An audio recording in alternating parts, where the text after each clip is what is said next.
नमस्कार, आईपा के मंच पर आप सभी का स्वागत है। आईपा यानी कि all India progressive politics association एक ऐसा संगठन जिसका मकसद देश में प्रगतिशील राजनीति को बढ़ावा देना, जिसका असली मकसद है जाति धर्म जैसे गैर जरूरी मुद्दों को एक तरफ रखते हुए जरूरी मुद्दे शिक्षा स्वास्थ्य जैसे जरूरी मुद्दों को लेकर राजनीतिक पार्टियों से लेकर आम लोगों तक को जागरूक कराना ही आईपा का असली मकसद है। तो आज इसी कड़ी में हम आ पहुंचे हैं दादरी विधानसभा के कोट गांव में, जहां की जमीनी स्तर जो समस्या है वो हम आप लोगों के सामने जरूर रखेंगे। तो आइए यहां पर हम कुछ लोगों से बात करते हैं, जानने की कोशिश करते हैं कि कोट गांव की स्थिति क्या कुछ है, कैसी क्या कुछ डेवलपमेंट हुआ है, कितना काम हुआ है और अभी का जो विकास होना है, कितना जो प्रगतिशील राजनीति है उसको लेकर कितना यहाँ के लोग सहमत होते हैं। तो आज हमारे साथ मौजूद हैं कोट गांव के प्रधान सोनू। तो इनसे जानने की कोशिश करते हैं कि इनके गांव में कितना कुछ विकास हुआ है। सबसे पहले इनसे सवाल करेंगे कि ये प्रगतिशील राजनीति को बढ़ावा देने में कितना सहमत होते हैं। सर, आप राजनीति या यूँ कह के प्रगतिशील राजनीति को कितना बढ़ावा देने में सहमत होते हैं? हम तो शुरू से ही राजनीति में रहे हैं। पापा दादा और दादी गांव के 50-55 साल से प्रधान हैं और पिछली योजना में मैं प्रधान था और मेरी मिसेज प्रधान है। तो हम तो शुरू से ही राजनीति में हैं। अच्छा, तो आप जो इस समय देश में जो राजनीति चल रही है, जाति धर्म जैसे मुद्दे आगे लेकर आ रहे हैं, कहीं ना कहीं जो ज़रूरी मुद्दे हैं वो पीछे होते जा रहे हैं, इसको लेकर क्या कहना चाहेंगे आप? देखो, विकास के नाम पर बात करो, जाति और ये इन मुद्दों पे तो कोई बात ही नहीं होती। जो विकास है, विकास के मुद्दों पर बात करो। जितना इस सरकार में विकास हुआ है शायद ऐसा कोई सरकार में इतना विकास नहीं हुआ। और पिछली योजना में मैं प्रधान था, पहले प्रधानों के पास में इतना बजट नहीं आता था। 1 लाख रुपए आगे 2 लाख रुपए की किस्त आ गई, उसमें सिर्फ खरंजा करवा सकते थे। जो पिछली योजना में मोदी सरकार में और योगी सरकार में जितना प्रधानों के पास में बजट आया, इतना MP MLA के पास में भी बजट नहीं आया। गांव-गांव गली गली CC रोड, इंटरलॉकिंग और शमशान का सौंदर्यीकरण, हॉस्पिटल और बच्चों के सबसे पहले जो प्राइमरी स्कूल थे उनकी व्यवस्था ऐसी थी कि उसमें बैठने के लिए जगह नहीं थी। तो मोदी सरकार और योगी सरकार जब से आई है, सबसे पहले तो प्राइमरी स्कूलों का सौंदर्यीकरण कराया, क्लासों का बढ़िया तरीक़ा से टेल और बाथरूम और पुताई और पार्क, मतलब सभी चीज़ों में जो सबसे पहले बच्चों की शिक्षा पे गौर दी थी।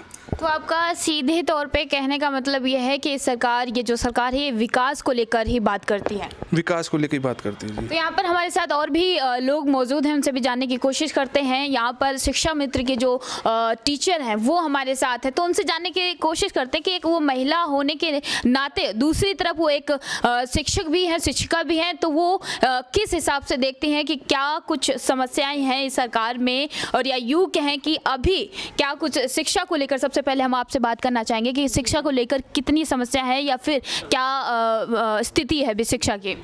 देखिए, स्थिति तो इसकी अब जो है इस सरकार में कहें या जैसे भी है, अब बहुत सुधर रही है। क्योंकि जैसे भैया ने भी बताया है कि अब ऑपरेशन कायाकल्प चला रहे हैं सर, मिशन प्रेरणा चला रखा है उत्तर प्रदेश सरकार ने, जिसके थ्रू और DBT का काम चला रखा है बच्चों के अकाउंट में पैसे भेजने के लिए, जैसे कि पहले से ही निःशुल्क बच्चों को मिलता आ रहा। तो देखिए, जब उन्हें वो चीज़ फैसिलिटी मिल रही है तो वो यहाँ आने के लिए भी प्रेरित हो रहे हैं स्कूलों में। और जो हमारी बिल्डिंग भी अच्छी बन रही है, सभी तरीके की हमें सुविधाएं उपलब्ध कराई जा रही हैं, टीचर की समस्याओं को सुना जा रहा है कि हाँ भाई अब उसको ये दिक्कत है, मान लीजिए हमें ये है कि हमें बाउंड्री हो रही है, उस पर तत्काल कार्रवाई हो रही है, चाहे वो हमारे गांव स्तर से हो, प्रधान जी के स्तर से हो, हमारे खुद की लेवल स्तर से हो, सभी तरीके से बच्चों के हित में पूरी तरीके से हर योजनाएं चलाई जा रही हैं और कार्य किया जा रहा है। तो आप एक महिला होने के नाते तो मेरा तो यही है, देखिए जो इस सरकार में और पहले से ही कि बहुत अचीवमेंट दिया है, बहुत प्रोग्रेस करी है महिलाओं ने। ये नहीं है कि फील्ड अब गांव की महिला भी प्रधान भी बन रही हैं, देखिए, और टीचर भी बन रही हैं, सभी बहुत प्रोग्रेस कर रही हैं। आपसे पूछना चाहेंगे कि महंगाई को लेकर क्या कहना चाहेंगे कि कहीं ना कहीं महंगाई दिन पर दिन बढ़ रही है?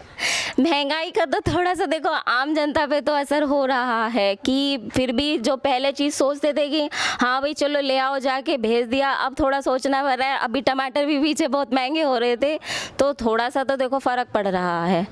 हाँ, तो इस सरकार से कितना खुश हैं आप? देखिए सरकार कोई सी भी हो, विकास कर रही है, कार्य कर रही है तो खुशी ही है। अच्छा, हम अभी मौजूदा सरकार को लेकर पूछ रहे हैं कि मौजूदा सरकार को लेकर आप अगली बार अभी विधानसभा चुनाव होने वाले हैं कुछ ही दिन में, तो आप क्या चाहती हैं कि फिर से यही सरकार या फिर बदलाव? नहीं, यही सरकार आनी चाहिए, क्योंकि जो भी हम इम्प्रूवमेंट देख रहे हैं, डेवलपमेंट देख रहे हैं, वो इसी सरकार में देख रहे हैं।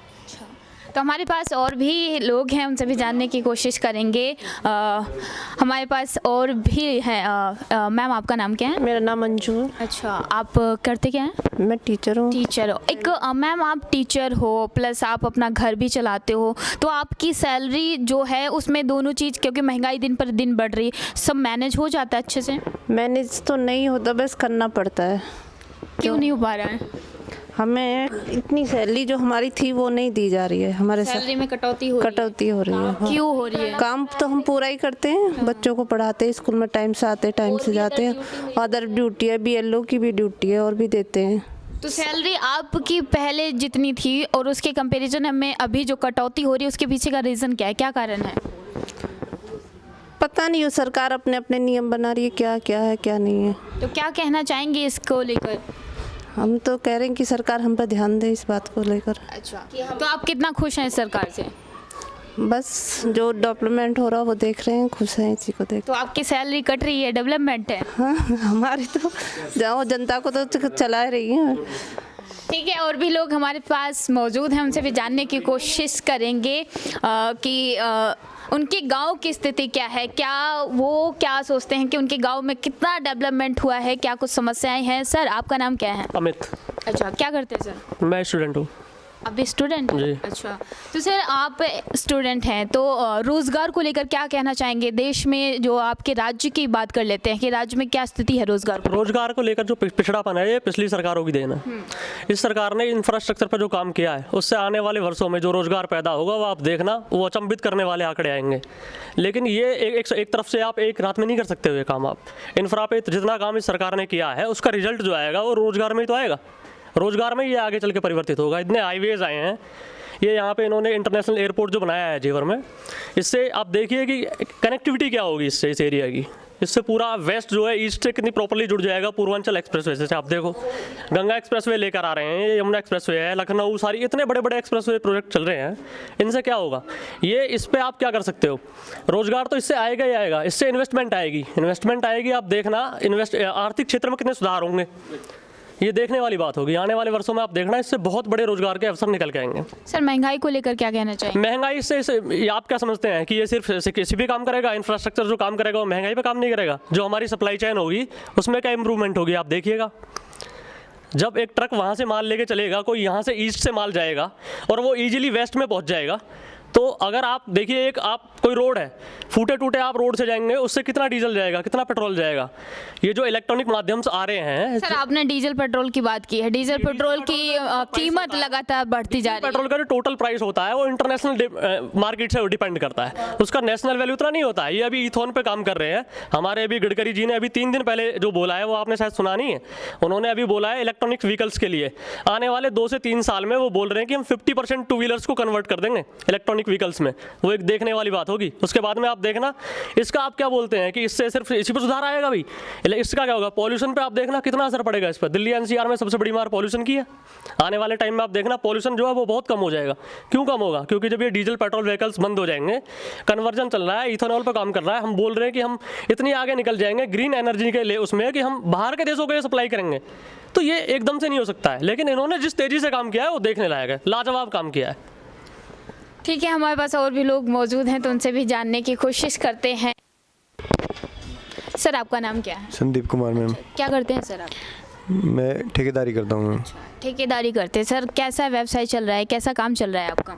मैम काम तो खैर काम की स्थिति तो थोड़ी ख़राब है ही। कुछ तो कोरोना की मार है, कुछ वैसे भी मंदी तो है ही यहाँ पे। तो सर, अगर काम की और व्यापार की बात करें तो इसके पीछे का क्या रीज़न है? क्या ये धीरे धीरे जो कमी आती जा रही है, इसके पीछे का रीज़न क्या समझते हैं आप अपने हिसाब से? इसका अभी कुछ तो कोरोना की मार है मैम। ज़्यादातर तो जब पूरी डेवलपमेंट हो ही नहीं पा रहा है कोरोना की वजह से। आने वाले टाइम में सुधार हो जाएगा वैसे सब में, सहज ही होगा, एकदम से तो नहीं होगा। उसी का देन तो कोरोना की ज़्यादा है। सर, आगामी विधानसभा चुनाव को लेकर आप क्या देखते हैं कि इस बार कैसा असर रहेगा? इस बार उत्तर प्रदेश, खासकर बात करें उत्तर प्रदेश की, तो कौन बाजी मारेगा? योगी जी ही मारेंगे बाजी तो यहाँ पे। लेकिन सर, किस हिसाब से आप कह सकते हैं कि देखो यहाँ पे कानून व्यवस्था योगी जी ने बहुत अच्छी रखी है उत्तर प्रदेश में। आजकल आम लोग भी अपनी समस्या लेकर पुलिस के सामने जा सकते हैं, उनके लिए भी कार्रवाई होती है। ऐसे नहीं पहले की तरह नहीं है, टाल देते हैं, जाके सुनी जाती है उन लोगों की बात। तो कानून व्यवस्था सबसे अच्छी है मोदी सरकार में। महंगाई को लेकर क्या कहेंगे? देखो महंगाई तो कोई भी सरकार हो हमेशा रहेगी, ये तो है नहीं कि एकदम से छू हो जाएगी। ये कुछ तो कोरोना की वजह से भी महंगाई है भाई, जब काम होगा तो महंगाई भी नीचे ही आ गई।